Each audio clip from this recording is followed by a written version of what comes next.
I'm going to give you a quick summary of what I take to be the principles, so in other words, to prepare you for the more investigation later on.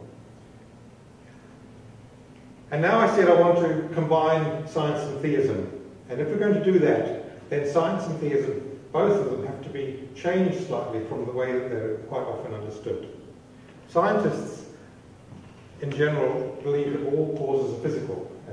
But if we are to understand theism, then, or how God interacts with the world, we have to realize that some causal effects are not physical, or beyond the physical.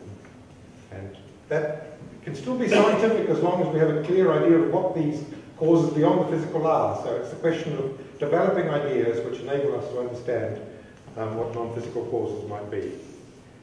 And then religion, as well as science changing, religion has to adapt slightly, because the principles of theism or religion are going to base these principles on. We have a God of unselfish love, and we'll see later what that might include or exclude.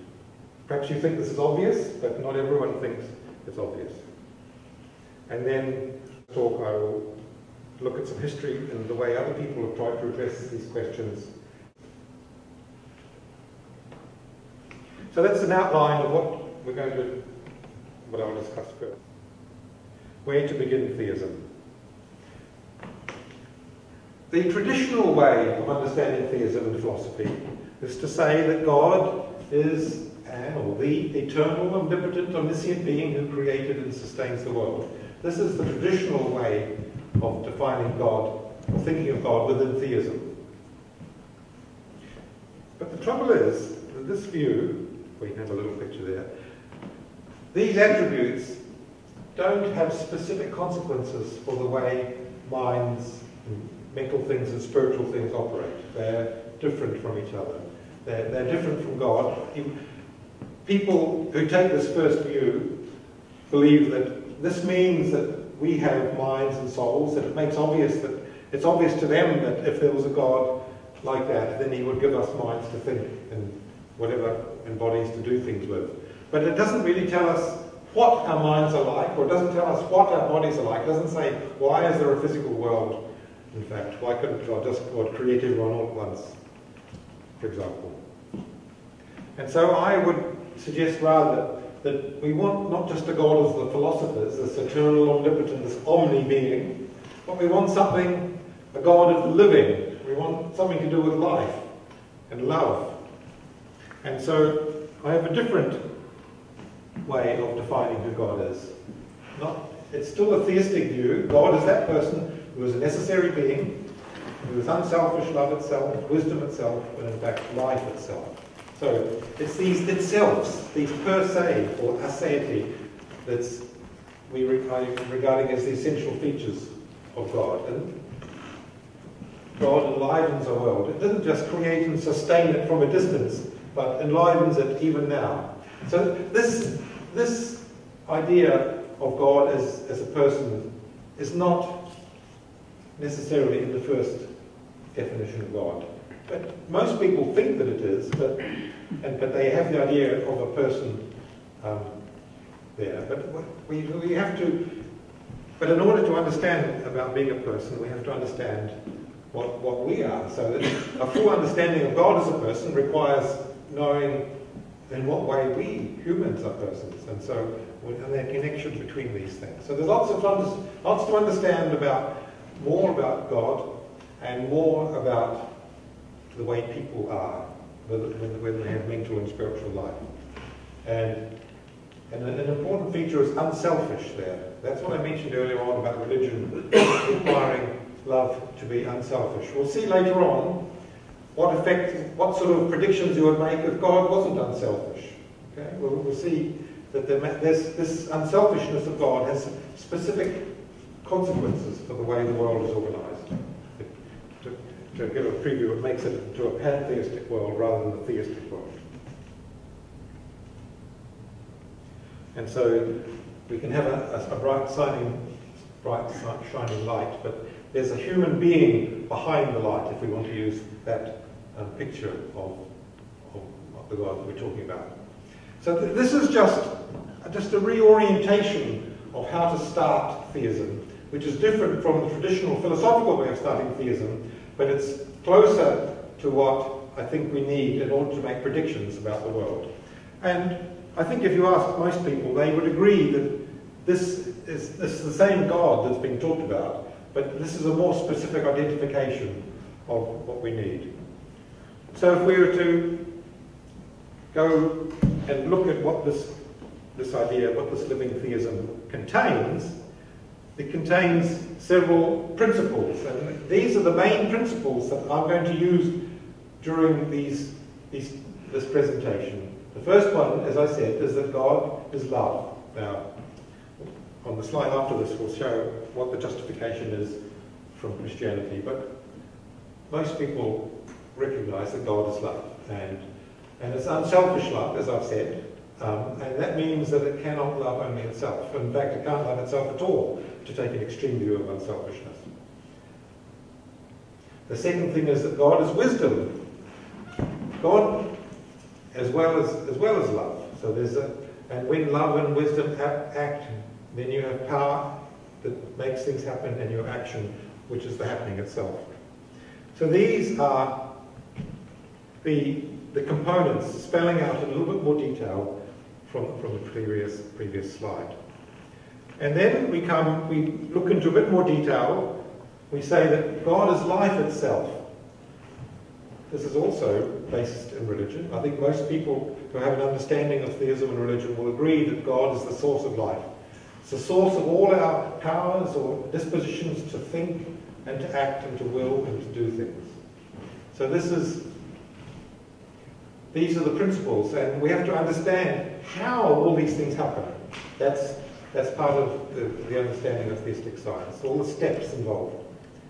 Because the fourth principle is that everything in the world is a kind of image of God, which means that all minds, all natural objects, everything, from a finger to a sun or a galaxy or a beetle, is an image in some way. Everything is different, but they're in some way an image of God.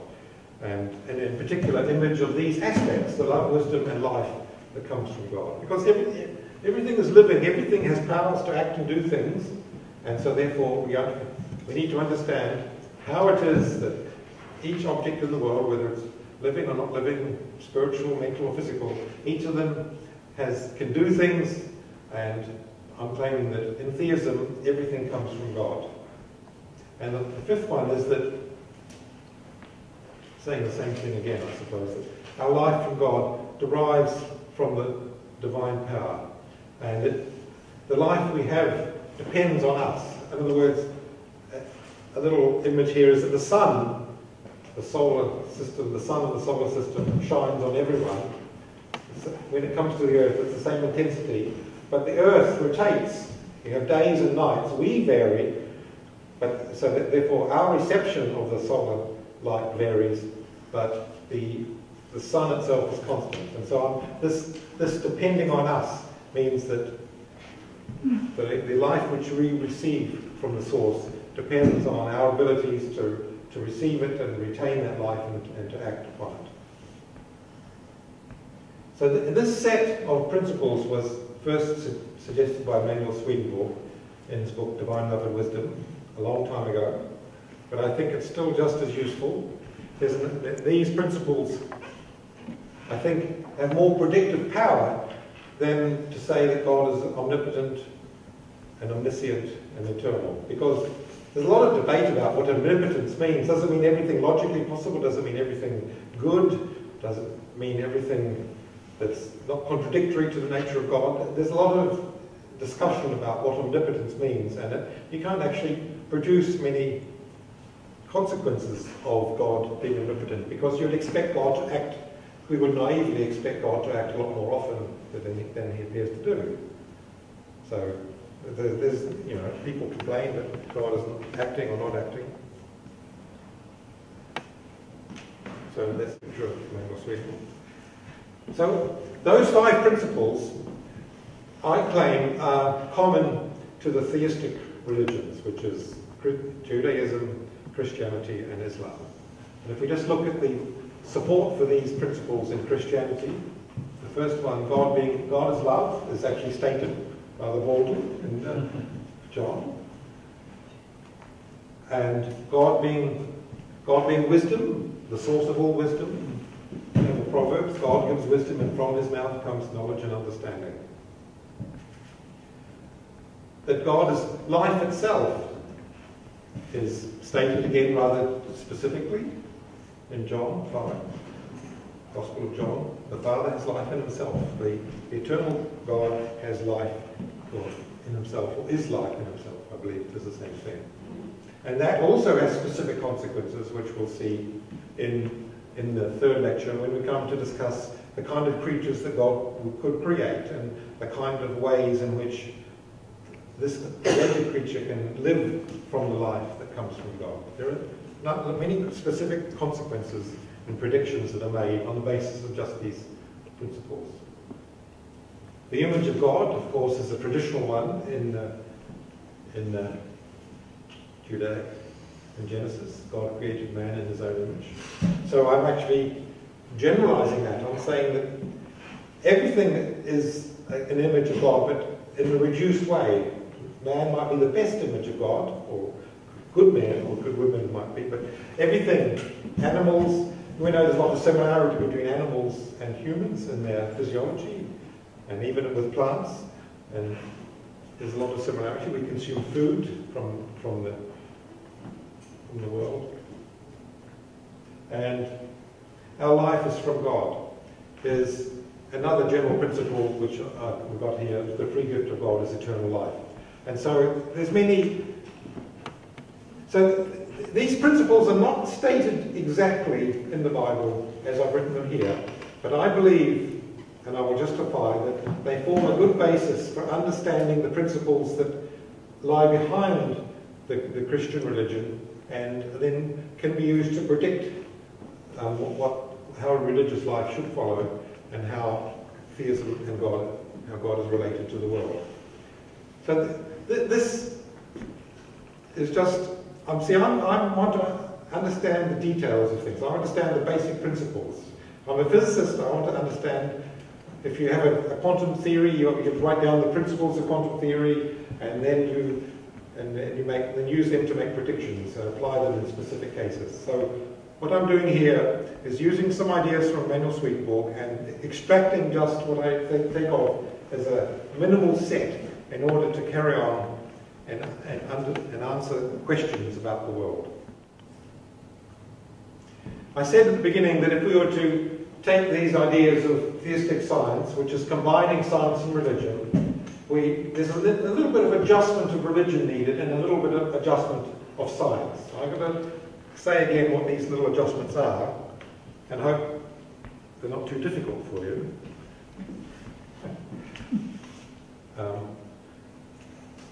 I've said this several times. God is a being composed entirely of love, and moreover, completely unselfish love. And the consequence of that is that anger and jealousy and exclusiveness and selfishness are completely foreign to God. Now, you may think that's obvious, but God is often portrayed as angry and jealous. And if you read the Bible, you'll see places where the wrath of God is happening and it does things terrible. And it's clearly, people say, the biblical God is angry sometimes, depending on what you do. And so we have to have an explanation of why the biblical God appeared to be angry. If we were to follow through the proposal that I'm making, then you have to have a scientific explanation of why, in historical times, God appeared to be angry and jealous. And as I said, it's our variations which lead to God having varying appearances to us. And so there's questions about spiritual psychology, and in particular, I'm claiming that part of the theory we need, is that when we are angry, God appears to be angry with us. I'm sure you know, if you have children, that if your children are angry with the parents, then their parents appear to the children to be angry. There's a sort of mirror. You look through the haze or the window of your own feelings when you see other beings. I mean, it's not particularly difficult psychology, but you have to examine that and see whether it applies to the way God appears to humans over history. So that's the question of adjusting religion. We then have a way of adjusting science. I said we have to, earlier on when I talked about adjusting science, I said we have to consider that there are causes beyond the physical. And so we have to allow physical processes to depend on individual minds and even on the transcendent mind of God. So in other words, there has to be a way of mental and spiritual and divine things influencing what the world is. I said at the beginning, there has to be some influence, otherwise we wouldn't know about these things. But there has to be a way, so to speak, a law-like way, a reasonable and logical and rational way in which these influences occur. And so we have to understand science and religion in that. And more to the point in science, we have to not refuse to even consider the evidence for such things happening, because some people say in advance, I'm a naturalist, a physicalist, it's impossible for these things to happen. Therefore, for instance, they say, there's no good evidence for life after death. But if you go, if you look at the last 150 years of societies for psychical research and lots of near-death studies and medium studies and all sorts of things, you find an enormous amount of evidence for the continuing existence of life after death. But they say there's no evidence. They just refuse to look at the evidence because, as I said earlier on, you have to have an overall theory about what evidence is acceptable. And so therefore, if you're stuck in a little bubble in which you say only physical evidence that I prove is reasonable to consider as evidence, then you have to try an alternative. So I'm trying to present an alternative way, an alternative, rational, logical way of seeing how religion might operate and how there might be life after death, for example, in a logical and reasonable way, in a way that makes sense and without being vindictive or without God punishing people, because a God of love would never punish people, for example. And as an example of evidence, we have the Zeta cards, which are ESPs being detected many times over the last 100 years. And so that means that science, this is talking about adjusting science, science shouldn't be frightened by new ideas. Many scientists or parapsychologists say they just want to produce more evidence, they want to produce proof that there is ESP or whatever. But proof never really works, okay? Because you can always find, you can dig your little loopholes in the proof. And so it's a matter of balance of evidence, balance of probabilities. So when we come, I said we have to discuss some causes. So next week, there's not much theism, there's some basic ideas about, first of all, about substance and form. And I'm going to give a little preview about substance and form so you get an idea of what way to think about it next week. Because I want ideas of substance and form which are applicable to all processes, physical, mental, spiritual, whatever. I want some general ideas which can be applied to all of these things. And in this, I'm following the approach of Aristotle, not Aquinas. Aquinas, we'll see in a minute, that's slightly different. And the second thing, next week, is rather basic to understanding all of this about theism, is that I'm going to develop the concepts of multiple levels. You might think of them as dimensions or planes, but I want to make a more specific idea, an ambiguous, non-metaphorical, literal way of understanding multiple levels. I'm going to use some examples from physics and psychology. So there will be a little bit of physics introduced. If you can remember about forces and acceleration, that might help next week. And I'm going to use what I call principles of generation and selection. I'm going to claim that these can be used to connect physical things and mental things, using these principles. Because up to now, the physicists have an idea of what physics is, and mental things just seem to be outside this in a very strange way. But they have no clear idea of what the connections between them. They've got no general principles which even produce the connections. And so this is what I want to show. So we're going to end up with the concept of discrete degrees, which will be extremely useful as we go on. I think. we're getting there. I'll go a little bit faster in the remaining few minutes. The first topic next week is substance and form, and I'll probably show this slide again, but if we think of substance as the thing from which objects are made, and the form is the shape that they have. Okay, that's the general idea of substance and form. And in quantum physics, it's not clear what substance and form are, so we need to have an idea which can be used there as well. Plato, the first Greek philosopher, well, actually, the first one who wrote a lot, forms are eternal, but we're trapped on earth. Aristotle emphasized the need for form and substance and change. He said they're all essential. And I'm actually going to follow this. I'm going to apply this principle of form and substance and change to every physical thing, mental thing, spiritual thing. So we can have an idea of mental substance and spiritual substance. Aquinas, however, thought he was taking principles from Aristotle, but he took matter as the substance of things and claimed it was inert, and in the minds he thought were the forms. But that's, in my opinion, getting it wrong, because that minds then don't have any substance, which is a little bit odd.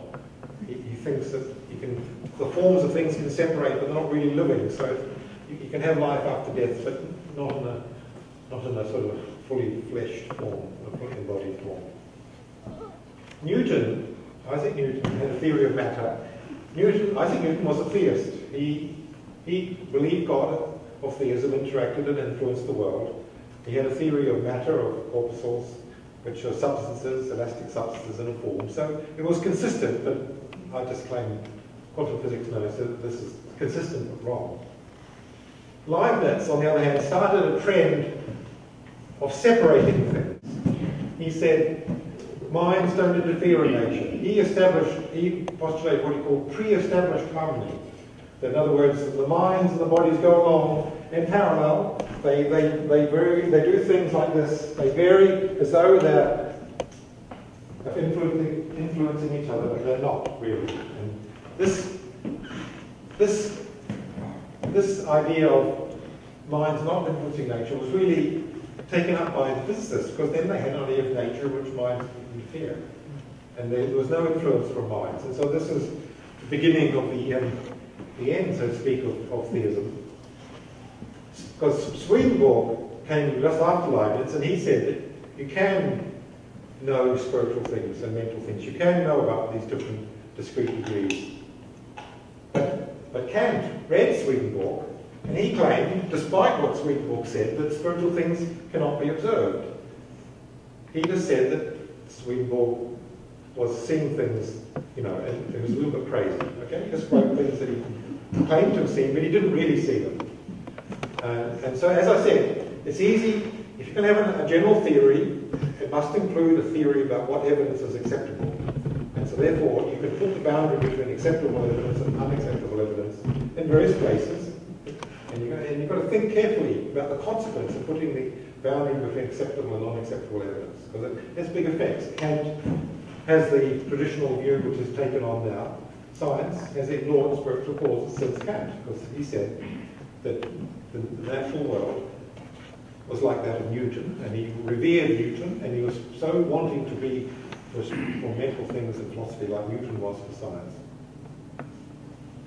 But I'm going to go back to Aristotle, okay? I'm going to use the basic idea from Aristotle is that form and substance and change are all essential. So nothing is made out of pure form, nothing is made out of pure substance. Okay, so if we go, I'm going to list some bad proposals, okay? This is just to whet your appetite, so that some of you, I'm sure, will regard these members of this list here as your preferred way of thinking about mind and nature. I'm sure some of you think like this. But I just want to set up a little bit of an opposition to that so that we can then talk about it. Oops. Okay, I've got funny water here. But a common idea is that mental things are in the fourth dimension or the fifth dimension of physical space. But then you can rotate it and then mental things become physical. Another idea is that minds are abstract. High abstract thinking is spiritual, but that's not really true, because that's just, all ideas are abstract in some way.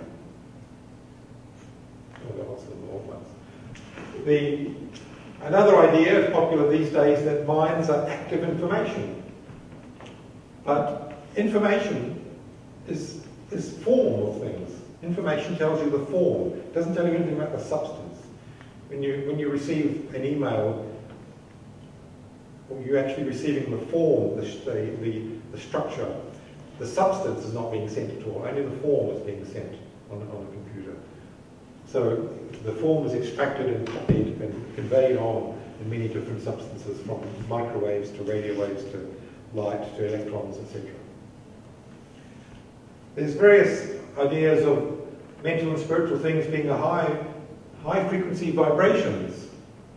This is commonly held in that, actually I hear sometimes that it's very low frequency vibrations or very high frequency vibrations, I'm not quite sure. But the point is, no matter how fast you vibrate, if it's still physical things vibrating, it's not any different from the physical.